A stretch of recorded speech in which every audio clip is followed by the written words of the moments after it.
요한계시록 6장 말씀 보겠습니다.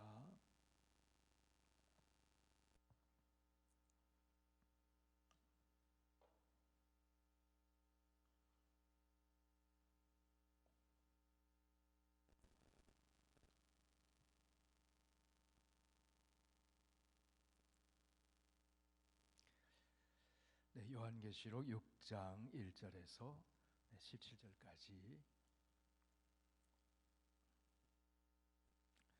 하나님 말씀 한 절씩 교독합니다. 내가 봄에 어린 양이 7인 중에 하나를 떼시는데 그때에 내가 들으니 내 생물 중에 하나가 우레소리같이 말하되 오라 하기로, 이에 내가 보니 흰 말이 있는데 그 탄 자가 활을 가졌고 면류관을 받고 나아가서 이기고 또 이기려고 하더라. 둘째 인을 떼실 때에 내가 들으니 둘째 생물이 말하되 오라 하니, 이에 다른 붉은 말이 나오더라. 그 탄자가 허락을 받아 땅에서 화평을 제하여 버리며 서로 죽이게 하고 또 큰 칼을 받았더라. 셋째 인을 떼실 때에 내가 들으니 셋째 생물이 말하되 오라 하기로, 내가 보니 검은 말이 나오는데 그 탄자가 손에 저울을 가졌더라. 내가 내 생물 사이로부터 나는 듯한 음성을 들으니 이르되 한 데나리온에 밀 한 되요 한 데나리온에 보리석대로다. 또 감람류와 포도주는 해치지 말라 하더라. 넷째 인을 떼실 때에 내가 넷째 생물의 음성을 들으니 말하되 오라 하기로, 내가 봄에 청황색 말이 나오는데 그 탄자의 이름은 사망이니 음부가 그 뒤를 따르더라. 그들이 땅 4분의 1의 권세를 얻어 검과 흉년과 사망과 땅의 짐승들로서 죽이더라. 다섯째 인을 떼실 때에 내가 보니 하나님의 말씀과 그들이 가진 증거로 말미암아 죽임을 당한 영혼들이 제단 아래에 있어 큰 소리로 불러 이르되 거룩하고 참되신 대주제여, 땅에 거하는 자들을 심판하여 우리 피를 갚아주지 아니하시기를 어느 때까지 하시려 하나이까 하니, 각각 그들에게 흰 두루마기를 주시며 이르시되 아직 잠시 동안 쉬되 그들의 동무종들과 형제들도 자기처럼 죽임을 당하여 그 수가 차기까지 하라 하시더라.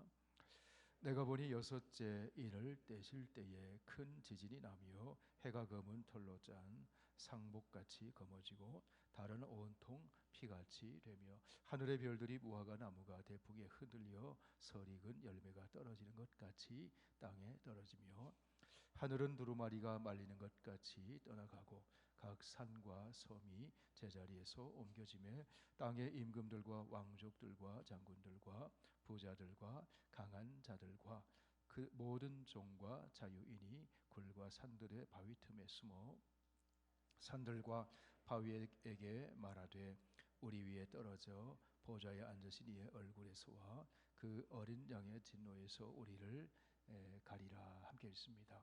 그들의 진노의 큰 날이 이르렀으니 누가 능히 서리요 하더라. 아멘. 잠시 기도합니다. 우리에게 생명의 말씀을 주신 하나님, 저희들은 지혜와 지식이 필요합니다.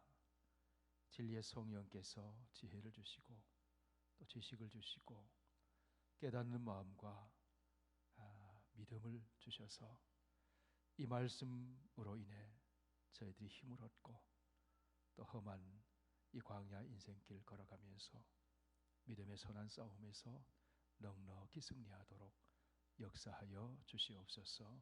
예수님 이름으로 기도하옵나이다. 아멘.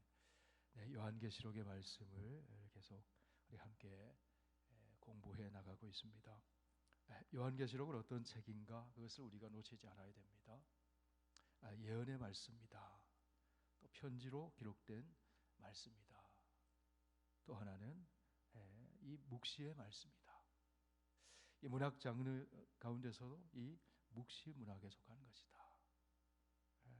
묵시 문학의 특징은 다양한 상징들이 있어요. 상징들이 있습니다. 그러니까 문자 그대로 봐서는 이해가 잘 안 되는 부분들이 많다는 겁니다. 어떤 부분은 그냥 문자 그대로 역사 속의 7교회에서 보여주는 그런 이야기로도 읽어야 되지만, 또 많은 부분은 상징을 이해해야지만, 상징의 언어를 이해해야지만 우리가 해석이 된다 하는 겁니다. 묵시문학의 또 하나의 특징은 시간과 공간을 이렇게 초월해서 오가고 하늘에 갔다가 또 지상의 모습이 보여졌다가 그런 또 특징이 있다는 겁니다. 그리고 요한계시록의 말씀은 다양한 여러 구약에 기록된 다니엘서라든지 스가랴서라든지 에스겔이라든지 이사야라든지 그런 다니엘이나 스가랴는 묵시문학적인 특징이 있죠. 또 이사야, 에스겔 이런 것들은 또 예언서의 말씀에 특징이 있잖아요. 그런 말씀들을 가져와서 인용해서 또 묵시문학적으로 이렇게 표현하는 그런 특징이 있습니다. 자, 지난 시간에 보면은 우리 지상의 모든 교회들은 요한계시록에 등장하는 소아시아 7교회들의 그 마지막 부분에 나오는 반복되는 이야기가 뭐냐면 이기는 자에게는 생명의 관을 주겠다, 흰돌을 주겠다. 이기는 자에게는 7교회 모든 교회에 주시는 마지막 말씀이 이기는 자에게는 무슨 뜻입니까? 지상에 있는 모든 교회는 전투하는 교회라는 겁니다. 영적인 싸움이 있는 교회라는 겁니다.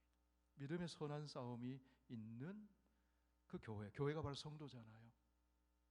우리는 그냥 가만히 있는 존재가 아니라 그런 투쟁이 있다는 겁니다. 우리는 무엇으로 승리합니까? 사랑과 진리로 승리합니다. 주 예수 그리스도의 이름으로 승리합니다. 이기는 그들에게는, 이 말은 뭐예요? 계속해서 이 영적인 싸움에서 물러서지 말고 영적인 싸움에서 반드시 이겨라. 내 힘으로 못 이기잖아요. 주님이 이기게 하신다는 겁니다. 십자가에서 죽임을 당하신 어린 양이 죽임을 당했는데 패배한 것 같잖아요. 그런데 죽임을 당하신 어린 양이 패배하신 것이 아니라 지극히 높으신 보좌에서 통치하신다. 그래서 요한계시록 4장에 이제 요한에게 성령의 감동을 통해서 천상에 있는 보좌를 보게 하셨어요. 보좌는 그곳에 하나님이, 창조자 하나님이 계시고 또 예수 그리스도가 계시고, 보좌는 모든 주권의 창조와 구원과 심판의 모든 주권의 그 시원, 그 주권이 이루어지는, 통치가 이루어지는 것이 보좌라는 겁니다. 그런데 눈을 들어서 지상의 현실을 보면 통치가 이루어지는 것이 로마의 황제, 지상의 권세를 잡고 있는 그들이더라는 것이죠. 그들이 절대 권력을 가지고 있는 것 같아요. 그리스도인들은 너무 연약해 보입니다. 너무 연약해요. 패배하는 것 같아요. 그들이 경제권도 가지고 있습니다. 그들이 평화를 팍스로마라 평화를 좌지우지하는 것 같아요. 그들이 강한 군사력도 가지고 있습니다. 그들을 숭배하는 황제 숭배에 무릎 꿇어 절하는 수많은 사람들이 있어요. 마치 로마의 황제와 지상에 있는 보좌에 앉은 그가 마치 신적인 존재처럼 그렇게 군림을 하고 있어요. 절대적인 통치를 하고 있는 것 같아요. 그런데 하늘 보좌를 보니까 그렇지가 않더라는 것이죠. 진정한 통치자는 하나님이시라는 거죠. 바로 예수 그리스도.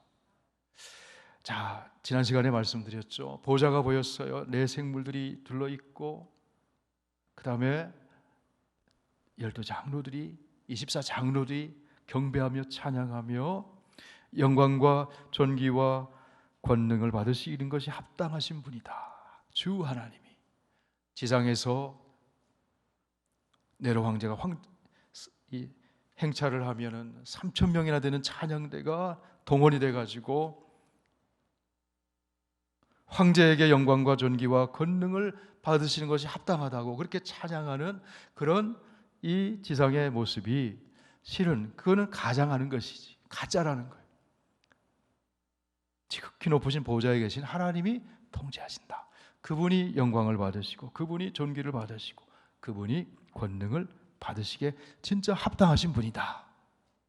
우리는 그 하나님을 섬기는 사람들입니다. 우리의 생사화복과 모든 우리의 삶의 주권도 하나님의 손에 있다는 겁니다. 로마 황제에게 있는 게 아니에요. 지상의 권세자에게 있는 게 아니고 하나님께 달려있다. 그것을 보호자를 통해서 보여줘요. 4장의 이야기죠. 자, 5장의 이야기는 뭡니까? 보좌에서 카메라를 쫙 클로즈업을 해서 어디를 보여줍니까? 보좌에 앉으신 분의 뭘 보여줬어요? 오른손에 클로즈업을 딱 했잖아요. 그러니까 오른손에 뭐가 있습니까? 우리 5장 1절 2절 같이 보실까요? 5장 1절 2절 복습하는 겁니다. 시작. 내가 보매 보좌에 앉으신 이의 오른손에 두루마리가 있으니 안팎으로 쏟고 7인으로 봉하였더라. 또 보매 힘있는 천사가 큰 음성으로 외치기를 누가 그 두루마리를 떼며 펴며 그 인을 떼기에 합당하냐 하나. 하늘 위에나 땅 위에나 땅 아래에 능히 그 두루마리를 펴거나 보거나 할 자가 없었습니다. 없었다는 거죠. 그래서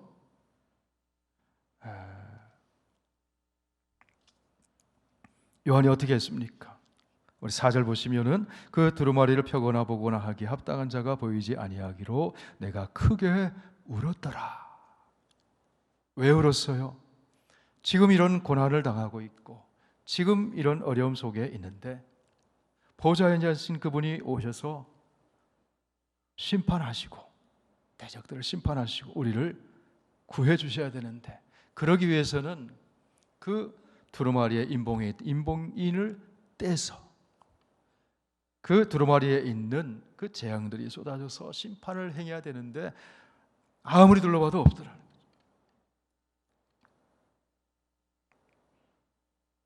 (24) 장로가 장로 중에 한 사람이 말하면 울지 말라. 그러면서 인을 떼기에 합당한 분이 누구입니까? 자, 5절 말씀이 있습니다. 장로 중에 한 사람이 내게 말하되 울지 말라. 유다 지파의 사자 다윗의 뿌리가 이겼으니 그 두루마리와 그 7인을 떼리라 하더라. 자, 누가 떼는 겁니까? 죽음을 당하신 어린 양이 바로 예수 그리스도께서 인을 떼기에 합당하시다. 그래서 인을 떼는 것은 심판을 행하신다는 거예요. 심판을 행하신다. 자, 인을 떼기 합당하신 분이 어린 양이시다. 십자가에 죽으시고 부활하셔서 영원토록 살아계신 어린 양이 인을 떼기 합당하시다. 그분이 심판을 다 하나님으로부터 위임받은 분이라는 거죠. 그래서 오늘 본문의 6장 말씀이 이어지는 말씀이죠. 이제 인을 뗍니다. 어린 양이 인을 떼는 그런 이야기입니다. 자, 지난 시간에 우리가 쭉 얘기했습니다만, 자, 이 두루마리는 정한 때까지 다 다니엘서의 말씀, 다니엘서 12장 4절 다니엘이 마지막 때까지 이 말을 간수하고 이거를 봉함하라. 많은 사람이 빨리 왕래하며 지식을 더하리라. 영원한 하나님 나라의 인자 같으신 이가 오셔서 인을 떼고 그분이 구원자로 오시게 될 것이다. 다니엘서에 예언되었던 말씀들이 여기서 이제 성취되는 것을 봅니다. 자, 6장 1절 말씀. 자, 6장 1절 2절 우리 함께 읽어보시겠습니다. 시작. 내가 보매 어린 양이 7인 중에 하나를 떼시는데 그때에 내가 들으니 내 생물 중에 하나가 우레소리같이 말하되 오라 하기로. 이에 내가 보니 흰 말이 있는데 그 탄 자가 활을 가졌고 면류관을 받고 나아가서 이기고 또 이기려고 하더라. 자, 이기고 또 이기려고 하더라. 자, 이제는 이 요한계시록의 말씀이 6장에서 16장까지 계속해서 이제 심판이 전개되어가는 이야기가 쭉 나옵니다. 자, 7인을 뗍니다. 자, 6번째까지 인을 띄면 마지막 7번째 인을 떼면 이제 나팔 재앙이 나오죠. 네, 이 나팔 소리가 나는 건가요 지금? 자, 나팔 재앙이 나오고 6번째 나팔 재앙 이후에 7번째는 이제 대접 재앙이 또 펼쳐지고 이렇게 펼쳐집니다. 즉 뒤로 갈수록 점점 더 강도 있는 심판이 펼쳐지고 있는 것을 펼쳐지게 되는 것을 봅니다. 네.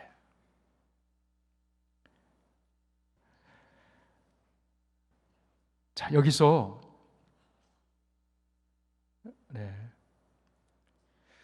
이 은을 떼고 심판을 하시는데 하나님의 온전한 통치, 하나님 나라가 도래하고 심판은 곧 구원이에요.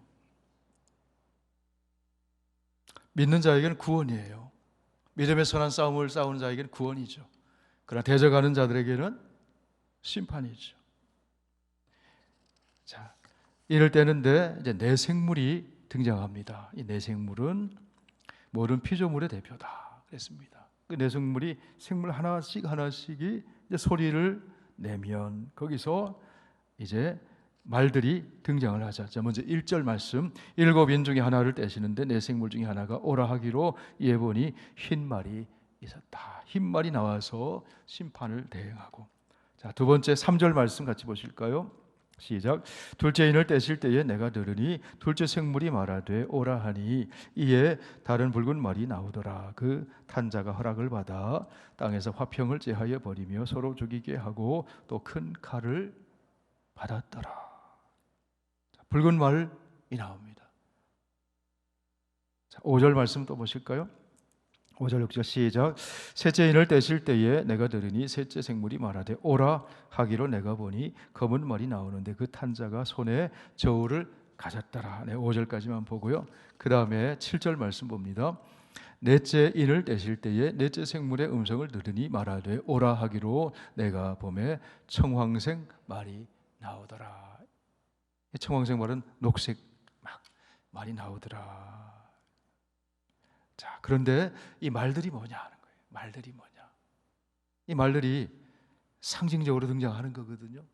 근데 어디서 왔느냐 하면 구약적인 배경을 가지고 하나님 심판을 행하실 때 심판의 전령으로 말을 보내는 이야기가 스가랴서에 나와요. 스가랴서 6장 말씀을 한번 펴보실까요? 구약 성경 스가랴서.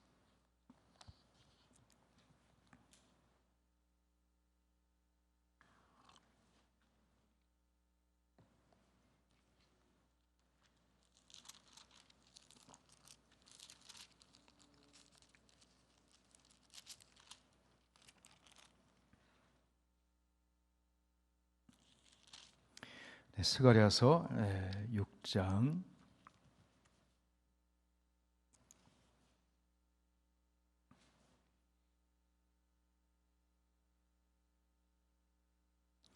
1절에서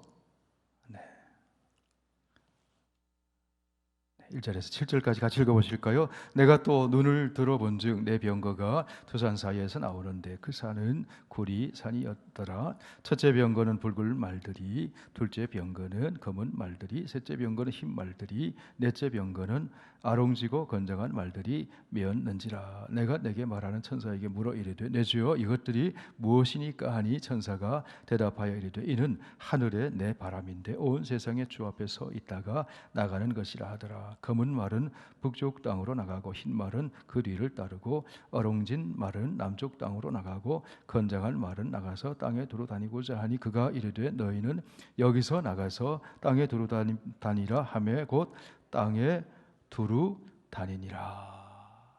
자, 이 말들은 뭐냐면 하나님이 심판을 행하시는데 심판의 전령의 역할을 하는 그런 말들이 이미 구약의 이 스가랴서를 통해서 그렇게 말들이 등장을 했다는 그런 배경을 가지고 요한계시록에서 요한이 하나님의 우리 예수 그리스도의 심판을 여기서 증거를 하고 있는 것이죠. 자, 1절 말씀을 이제 다시 돌아와서 6장 1절 말씀을 돌아와서 보면은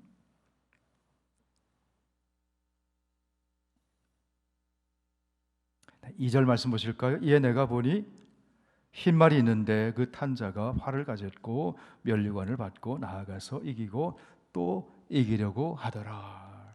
자, 여기 흰 말이 있고 흰 말을 탄 자가 활을 가졌고 면류관을 받고 나아가서 이기고 또 이겼다. 여기 흰 말이 있습니다. 흰 말을 탄 자는 누굴까요? 마치 예수님처럼 그리스도처럼 보여지는데 아니에요.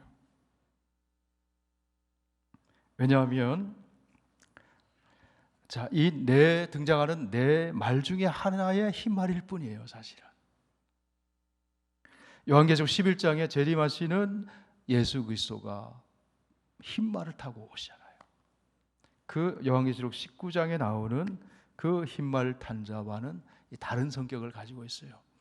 자, 흰 말 탄 자 그러면 예수 그리스도 이런 이미지가 있어요, 사실은. 근데 여기서는 그렇지가 않다는 거예요.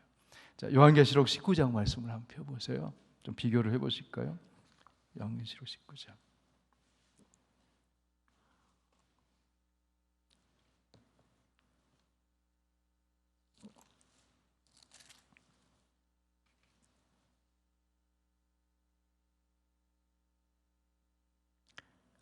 네, 19장 1절 11절에서 13절까지 같이 보실까? 시작. 또 내가 하늘이 열린 것을 보니 보라 백마가 그것을 탄 자가 있으니 그 이름은忠신과 진실이라. 그가 공의로 심판하여 싸우더라. 그 눈은 불꽃 같고 그 머리에는 많은 관들이 있고 또 이름 쓴 것 하나가 있으니 자기밖에 아는 자가 없고 또 그가 피 뿌린 옷을 입었는데 그 이름은 하나님의 말씀이라 칭하더라. 여기다 등장하는 흰말을 탄 자는 예수 그리스도, 요한계시록 1장에서 등장한 예수님 모습과 비슷하죠. 예수 그리스도를 심판주로 오시는 예수 그리스도를 나타내지만 여기 네 말, 흰 말, 또 붉은 말, 검은 말, 청동 말들은 심판의 전령으로 심판을 위임받아서 대행하는 자로 쓰여진 그런 흰 말 탄 자를 의미하는 겁니다. 그렇게 또 이해할 수 있는 것은 어린 양이 7인을 뗐잖아요, 그죠? 1절에 보면 어린 양이 7명, 어린 양은 누굽니까? 어린 양이 예수 그리스도잖아요. 이를 떼신 분이 예수 그리스도시라고. 이를 떼니까 흰 말이 나오고 또 붉은 말이 나오고 검은 말이 나오고 그 다음에 청황색 말이 나왔다. 그런 점만 보아도 바로 예수 그리스도는 아니고 심판의 대행자로 쓰임받고 있는 한 존재를 말하는 거예요. 그런데 마치 흰 말을 타고 면류관을 쓰고 있으면 꼭 그리스도처럼 사람들이 혼동하게끔 승리자, 흰 말을 타고 면류관을 썼다는 것은 승리를 상징하는 거잖아요. 승리를 상징하는 거잖아요. 그 당시에 요한 당시에 그 로마의 황제가 마치 그리스도처럼 행세하는 그런 모습을 보여주더라는 것이죠. 모든 절대 권력을 가지고 흰 말을 타고 그 면류관을 쓰고 그리스도 같은 존재로 그렇게 사람들을 미혹하더라는 것이죠. 그런데 그거는 그리스도가 아니잖아요. 그리스도처럼 그런 미혹하는 존재처럼 여겨지는 그 로마의 황제를 오히려 똑같은 모습, 비슷한 모습의 흰 말을 탄 자가 도리어 심판한다. 심판의 대행자다 하는 것을 여기서 보여줍니다. 자, 여기서 보면은 흰 말이 있는데 그 탄 자가 활을 가졌다고 하면 가졌다고 하면 이 능동태의 표현이잖아요. 그런데 실은 이것이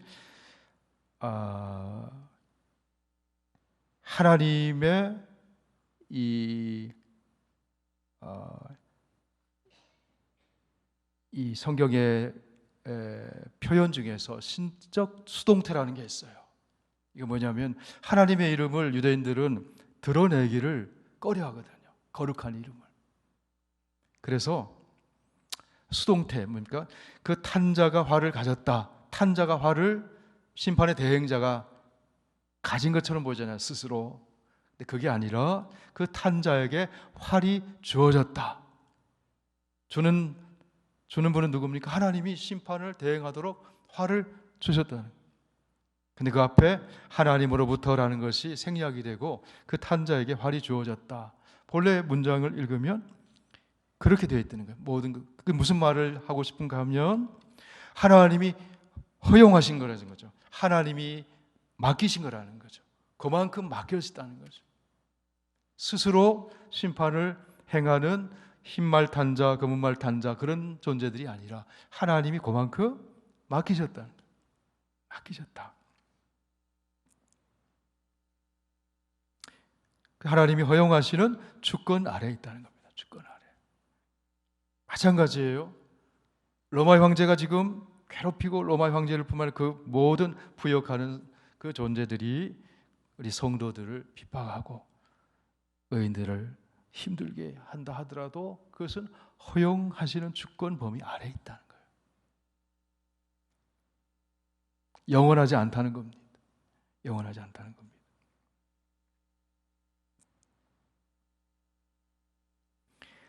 자, 여기 오늘 본문의 말씀 9절 10절이 참 중요한데요. 9절 10절.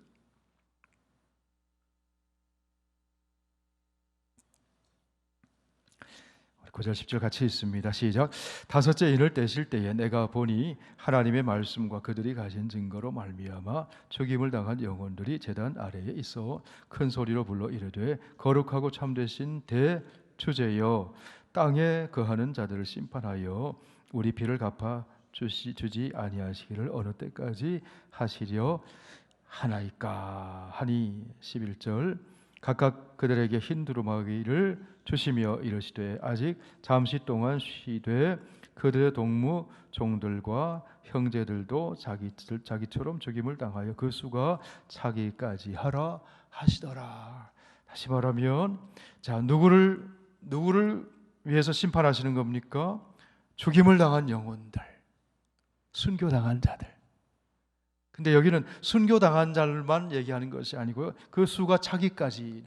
순교당한 자는 뭐냐면 고난을 겪고 있는 성도들을 대표하는 거예요. 그런데 이 고난의 현실 속에 그 수가 차기까지라는 말은 우리가 다 모든 성도들이 다 고난의 현실 속에 놓여 있다는 거예요. 모든 성도들이. 자, 그래서 인을 떼기에 누가 인을 뗄 것인가? 이 요한이 울었다 그랬잖아요.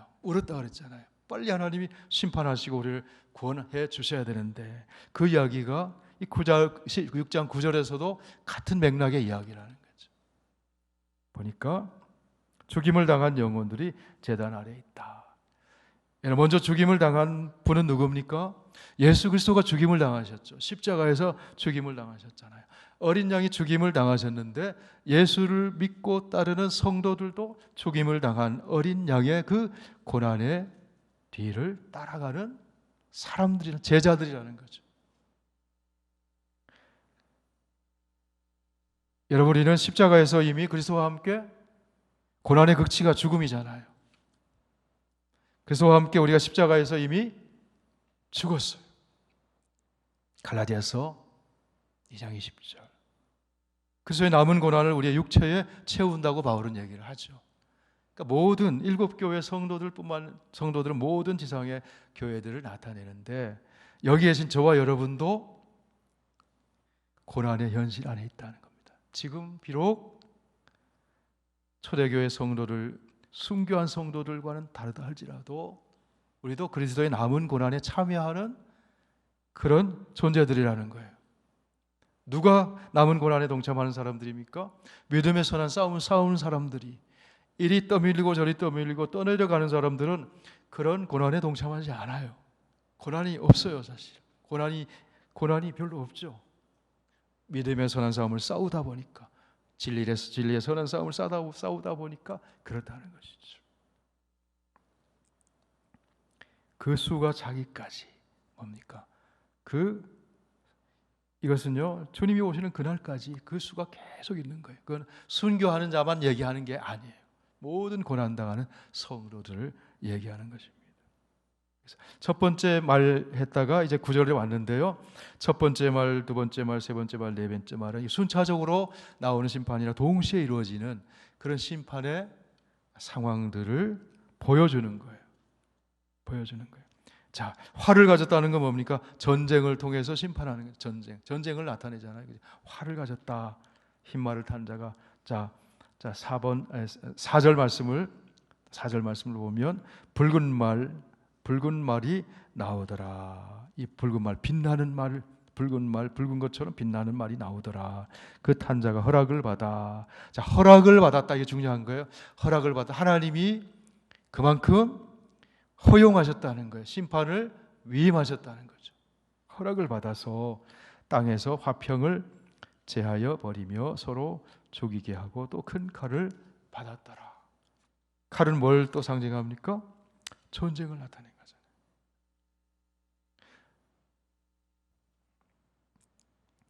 자, 심판을 보면요, 막 싸움이 일어나고 막 핵전쟁이 일어나고 뭐 이런 의미가 아니라 그 전쟁 자체가 심판을 상징해 주는 거예요. 심판을 상징해 주는 거예요. 그리고 또 기근, 구약에 보면은 기근도 심판을 상징하는 것이죠. 전염병도 심판을 상징하는 거예요. 실제로 그렇게 구약 시대에 심판을 행하기도 하시고.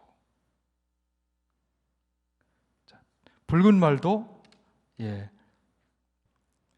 전쟁으로 심판을 행하고 전쟁으로 피 흘리는 그들이 또 피 흘리게 된다. 하나님의 섭리와 통제 아래서 일어나고 하는 일들이다.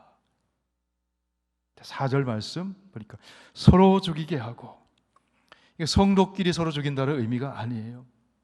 서로 죽이게 하고, 이것은 전쟁의 본질을 표현하는 거예요. 서로 죽고 죽이는 그런 일들이 행해진다.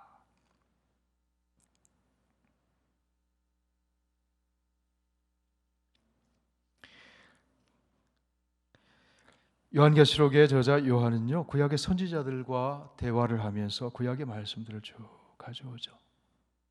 다니엘도 마찬가지고 에스겔도 마찬가지고 이사야도 마찬가지고 스가랴도 마찬가지인데, 하나님께서 그 선지자들을 통해서 보여주시는 건 뭡니까? 하나님이 창조주시다, 구원주시다, 심판의 주시다. 그리고 이스라엘을 그 심판의 대행자로 그 거역하고 우상숭배하는 이스라엘을 징계하시는데, 그 이웃 나라를 통해서 징계하기도 하시고, 그죠? 전쟁을 겪게 하심으로. 그다음에 기근을 통해서 징계하기도 하시고, 전염병을 통해서 징계하기도 하시고, 그런 일들이 있다는 것이죠. 그리고 나서 그 괴롭힌 그들을 또 이방 나라들을 하나님이 또 심판하시죠. 자, 그 이스라엘 주변에 있던 나라들이 어떤 나라들이 있습니까? 애굽과 바벨론과 모압과 암몬과 이런 나라들을 하나님이 심판하실 때 이런 것들로 심판하시는 장면들이 나오는데, 그것이 요한계시록에서 이 요한을 통해서 그런 심판의 모습을 보여주고 있다. 자, 5절 말씀을 또 한번 보실까요? 5절 말씀. 5절 6절 같이 읽습니다. 시작. 셋째 인을 떼실 때에 내가 들으니 셋째 생물이 말하되 오라 하기로, 내가 보니 검은 말이 나오는데 그 탄 자가 손에 저울을 가졌더라. 왜 저울을 가졌어요? 곡식을 이게 달아서 팔기 위해서 저울을 가졌다는 거죠. 자, 6절 시작. 내가 내 생물 사이로부터 나는 듯한 음성을 들으니 이르되 한 데나리온에 밀한 되요 한 데나리온에 보리석 되로다. 또 감람주와 포도주는 해치지 말라 하더라. 이것은 뭐냐면 기근 상황에서 물과 보리의 가격이 폭등하는데 그 물량을 측정하는 저울을 들려줬다는 것이죠. 다시 말해서 기근을 보내셔서 또 심판하는 이야기를 여기서 보여주는 겁니다.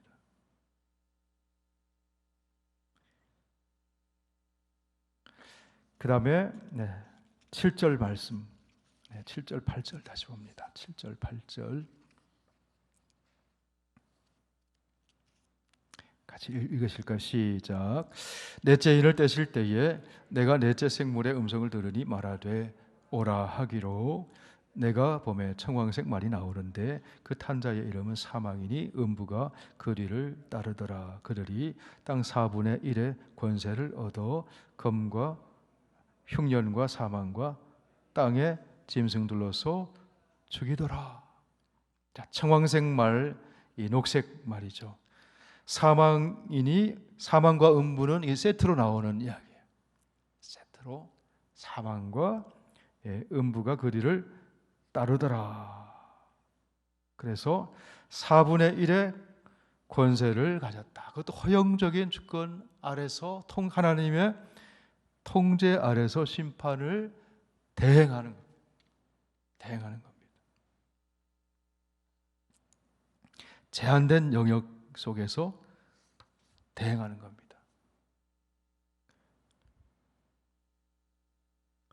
자, 우리 에스겔 우리 14장 말씀을 한번 보실까요? 에스겔 14장 말씀. 여기 나오는 이런 표현들이 구약적인 배경 속에서 나오는 말씀이다 하는 것을 우리가 좀 찾아보겠습니다. 에스겔 14장 말씀 보세요. 에스겔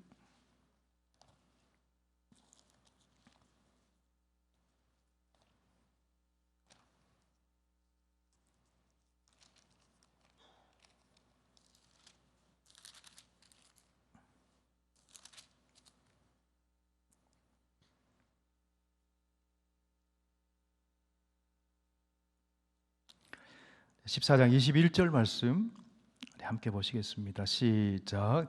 주 여호와께서 이같이 이르시되 내가 나의 네 가지 중한 벌 곧 칼과 기근과 사나운 짐승과 전염병을 예루살렘에 함께 내려 사람과 짐승을 그 중에서 끊으리니 그 해가 더욱 심하지 아니하겠느냐. 하나님이 심판하실 때 이런 모습으로 심판하시는 것을 구약에서 보여주셨죠. 자, 레위기 26장에도 보면 레위기 26장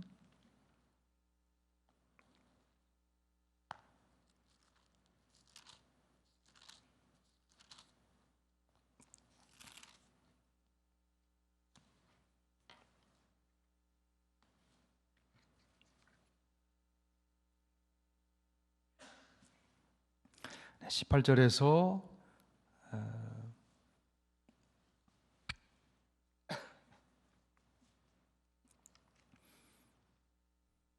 28절 쭉 보시면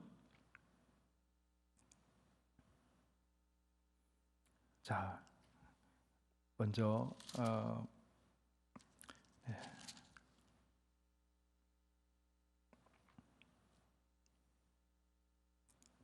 18절에서 우리 22절까지 먼저 같이 봅니다. 시작. 또 만일 너희가 그렇게까지 되어도 내게 청종하지 아니하면 너희의 죄로 말미암아 내가 너희를 7배나 더 징벌하리라. 내가 너희의 세력으로 말미암은 교만을 꺾고 너희의 하늘을 철과 같게 하여 너희 땅을 녹과 같게 하리니 너희의 수고가 헛될지라. 땅은 그 산물을 내지 아니하고 땅의 나무는 그 열매를 맺지 아니하리라. 무엇으로 징계하는 거, 심판하시는 겁니까?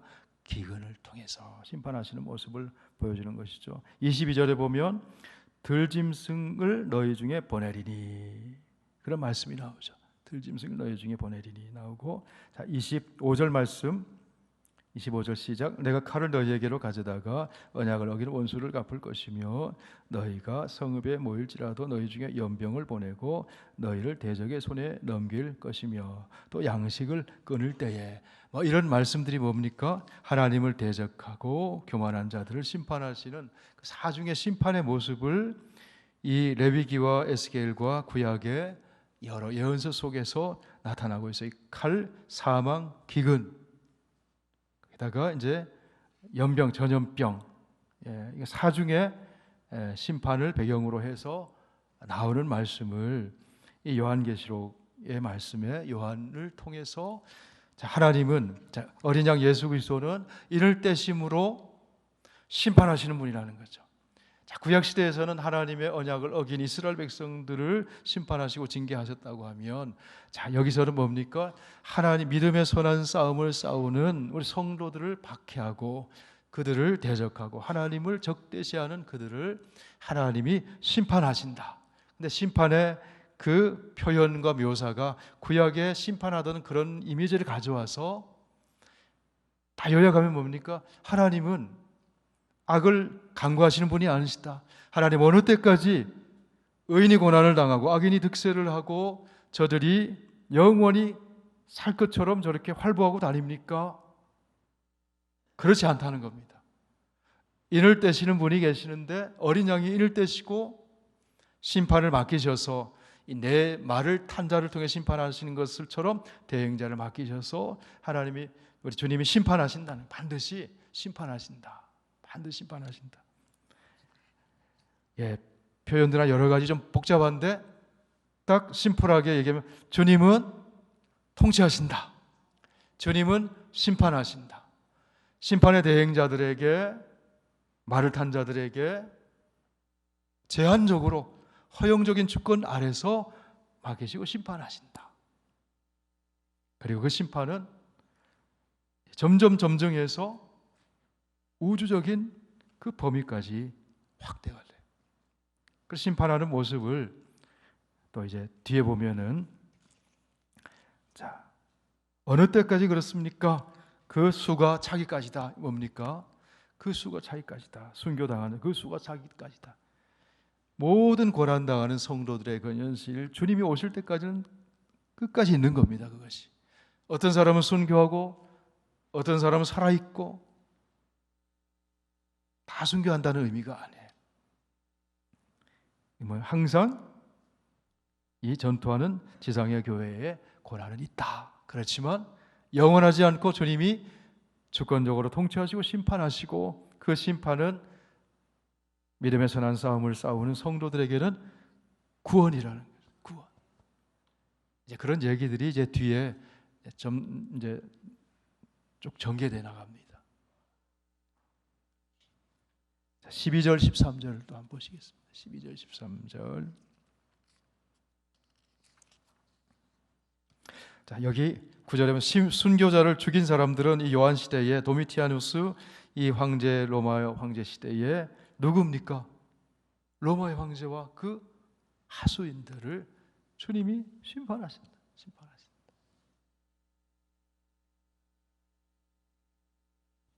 12절 13절 읽습니다.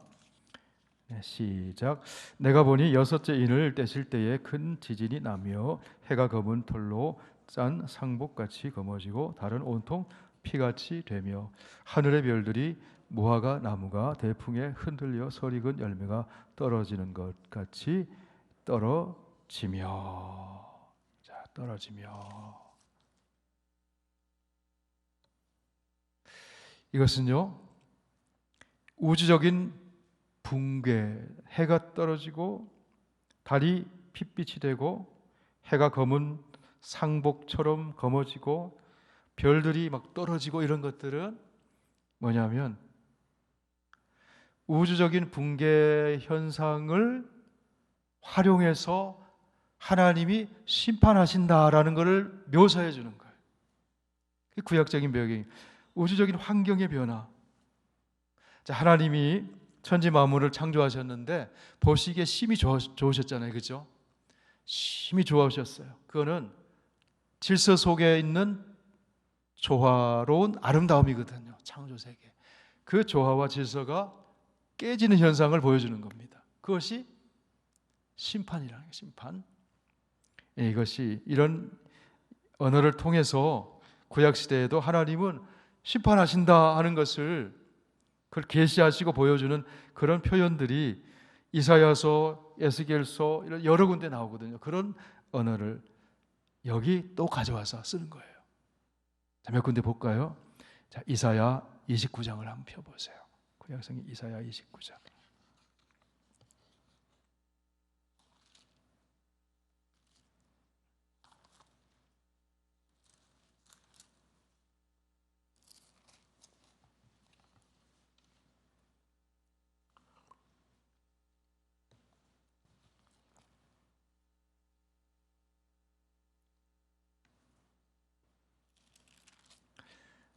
자, 이사야 29장 6절 말씀을 6절 말씀을 보실까요? 6절 같이 읽습니다. 만군의 여호와께서 우레와 지진과 큰 소리와 회오리 바람과 폭풍과 맹렬한 불꽃으로 그들을 징벌하실 것인자. 회오리 바람 이런 것들 다 우주의 자연 현상들을 통해서 그 우주의 환경 변화를 통해서 심판하신다는 그런 그 상징적인 것들을 보여주는 거죠. 에스겔 이사야 34장 이사야 34장 먼저 볼까요? 또 34장 한번 보실까요?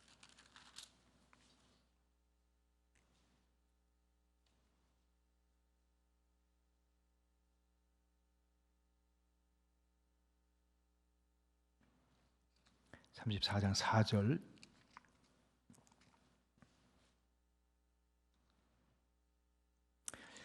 2절에서 4절까지 같이 읽어보실까요? 시작. 대저 여호와께서 열방을 향하여 진노하시며 그들의 만군을 향하여 분내사 그들을 진멸하시며 살육당하게 하셨은즉 그 살육당한 자는 내던진 바 되며 그 사체의 악취가 솟아오르고 그 피에 산들이 녹을 것이며 하늘의 만상이 사라지고 하늘들이 두루마리같이 말리되 그 만상의 쇠전함이 포도나무 잎이 마름 같고 무화과나무 잎이 마름 같다. 우주의 질서, 자연의 그 환경의 변화를 통해서 하나님은 심판하신 하나님이심을 보여주는 거예요. 한 군데 더 봅니다. 에스겔 32장. 에스겔 32장.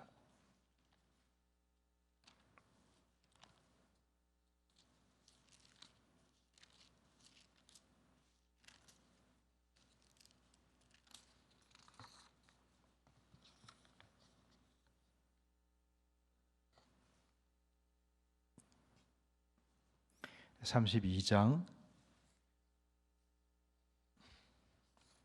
7절 한번 보세요. 7절 시작. 내가 너를 불 끄듯 할 때에 하늘을 가리어 별을 어둡게 하며 해를 구름으로 가리며 달이 빛을 내지 못하게 할 것이며. 자, 이 말씀 뭐라고요? 하나님이 심판하시는 것을 묘사하는 거예요. 이제 요한계시록 오늘 6장 말씀 다시 돌아오면 이런 이미지들, 이런 상징들, 이런 표현들을 동원해서 전하고자 하는, 요한을 통해서 전하고자 하는 메시지는 뭡니까? 보좌에 앉으신 하나님과 어린 양 예수 그리스도, 그리고 그 예수 그리스도에게 맡기신 두루마리의 인을 떼어서 심판을 행하시는 분이 바로 예수님이시다. 그리고 여러 가지 심판의 묘사들이 있지만 지금 제가 이렇게 보니까 오늘 밤에는 여러분들 눈들이 다 주무시는지 깨 있으신지 자 이렇게 이게 좀 표현들이 막 복잡하고 하니까 이제 결론을 맺습니다. 심플하게 기억하십니다. 주님이 심판주라는 거예요. 그러니까 요한계시록을 문자적으로 이해해가지고 흰 말이 어디서 나오나 검은 말이 어디서 나오나 그거는 이미 아까도 봤듯이 스가랴서에도 나왔던 얘기들이잖아요. 에스겔서에도 아니잖아요. 뭐냐면 뭐냐면 하나님은 심판하신다. 그 심판을 어린 양에게 맡기셨고 어린 양이 인을 뗄 때마다 심판하신다. 그리고 지금 순교당하고 고난당하는 지금 부르짖고 있는 그 성도들의 그 기도를 주님이 들으시고 구원하신다는 겁니다. 구원하신다는 겁니다. 궁극적으로 주님과 함께 승리한다는 겁니다. 승리한다. 그것을 지금 고난의 현실 속에 있는 그 1세기의 성도들에게 그것을 보여주는 거예요. 자, 그래서 그런 심판이 임했을 때 임금들과 16, 15절에 보면 왕족들과 장군들과 부자들과 바위틈에 숨어도 그거는 일시적인 미봉책에 불과하지 그 심판을 모면하기 수가 없다는 것을 나타내 주는 그런 이야기예요. 그런 이야기.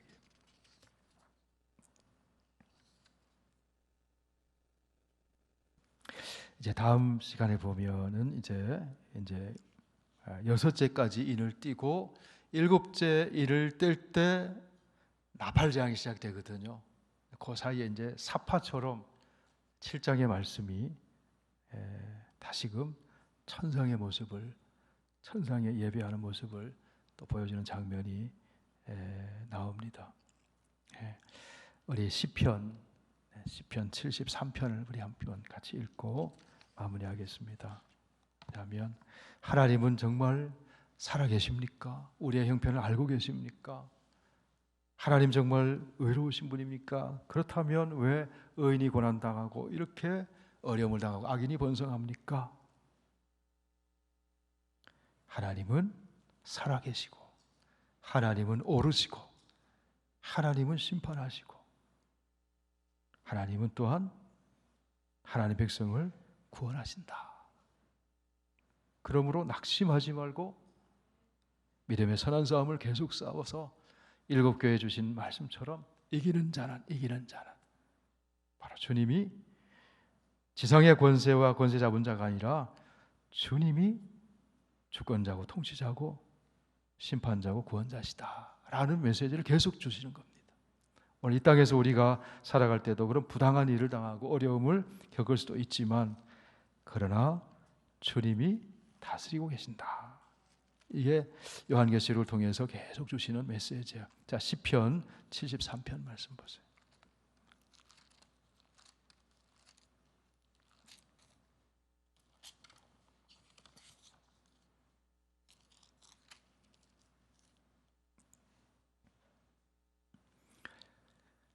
네, 1절에서 12절까지를 한번 보실까요? 우리 저와 한 절씩 교독합니다. 하나님이 참으로 이스라엘 중 마음이 정결한 자에게 선을 행하시나 나는 거의 넘어질 뻔하였고 나의 걸음이 미끄러질 뻔하였으니. 자, 이 말씀을 오늘날 우리의 언어로 우리 성도의 우리 그리스도인들의 언어로 표현하면 참으로 믿음을 지키며 정결하게 살고 선을 행하고 믿음의 선한 싸움을 싸워서 그런 사람들이 형통하고 잘 될 줄 알았는데 그 정반대의 일이 일어나더라는 겁니다. 그래서 하나님은 정말 계시는 겁니까?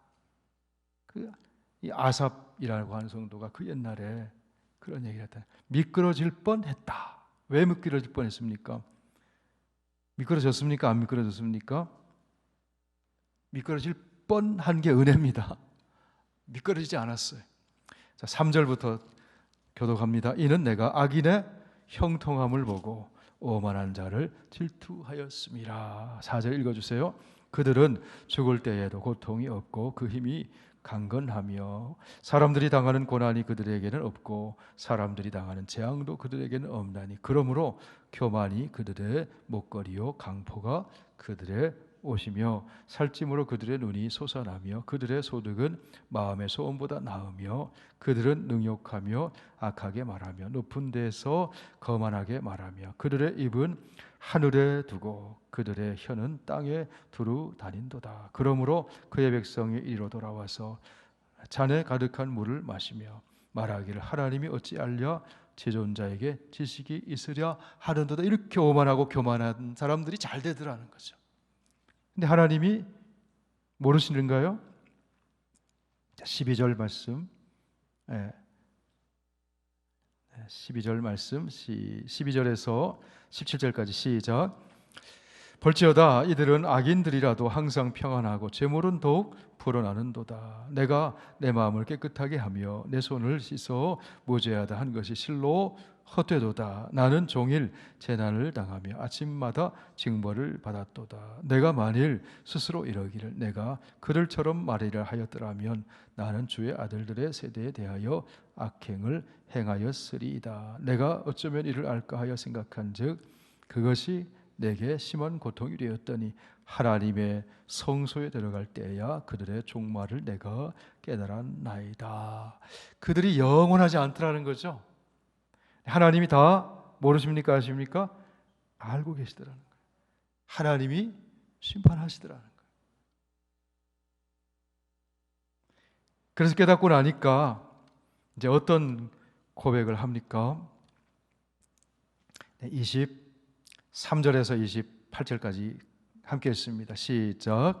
내가 항상 주와 함께하니 주께서 내 오른손을 붙드셨나이다. 주의 교훈으로 나를 인도하시고 후에는 영광으로 나를 영접하시리니 하늘에서는 주 외에 누가 내게 있으리요 땅에서는 주밖에 내가 사모할이 없나이다. 내 육체와 마음은 쇠약하나 하나님은 내 마음의 반석이시요 영원한 분길이시라. 무릇 주를 멀리하는 자는 망하리니 음녀같이 주를 떠난 자를 주께서 다 멸하셨나이다. 하나님께 가까이함이 내게 복이라.